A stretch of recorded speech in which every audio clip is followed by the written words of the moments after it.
Welcome to the latest episode of Talkin Trim. I'm Jonathon Skinner, and today we are looking at the sun visor units for the Jaguar Saloon and Sedan models. Specifically, these are applicable to the Jaguar Mark II, as well as the 240 and 340 variants of that car, as well as the Jaguar S-Type and 420, and also the Daimler V8 250 models. It should be noted at this stage that the Mark IIs actually featured a completely different sun visor setup for the very early cars, and I'll just refer to the book here. They're known as the recessed type. And they were the same as what was used on the Mark IX. Just trying to get it out of that glare. You can see there, and there was a recess in the roof itself there. So these sun visors here are not applicable to that version. We don't do anything for that version, but they are these versions here, which are a lot more curvy. It's worth also noting that some of the Mark IIs had this chrome finisher lip going around the outside. We do not supply that, and also the aftermarket molded units aren't really suitable for that purpose. They're a bit too thick.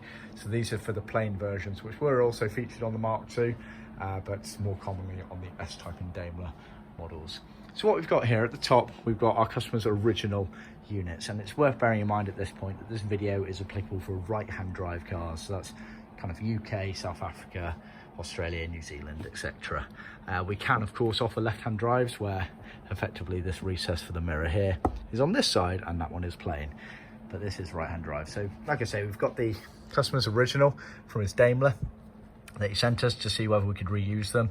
As you can see there, the original millboard in there is just absolutely gone, so I sort of contacted the customer and said no point, it's a false economy to try and reuse those inside ones, so he has opted for us to trim his up for him.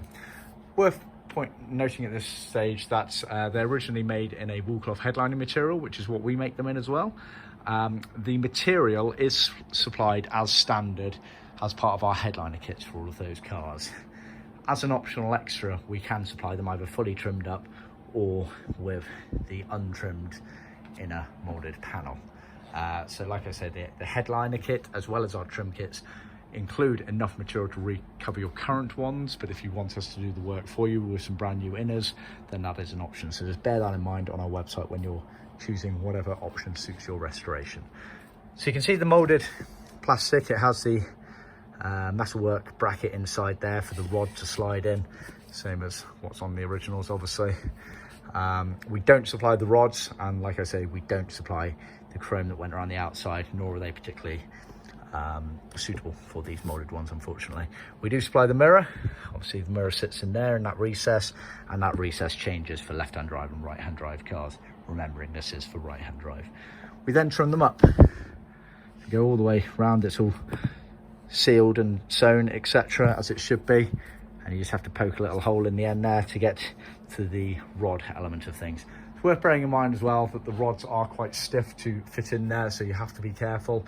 It's often elements of the actual rods themselves being slightly too thick, potentially due to rechroming issues, but you always bear in mind that you want something very stiff when it's all fitted in the car, otherwise the sun visor would just flap down whenever you try to put it up. So you do want some resistance in there.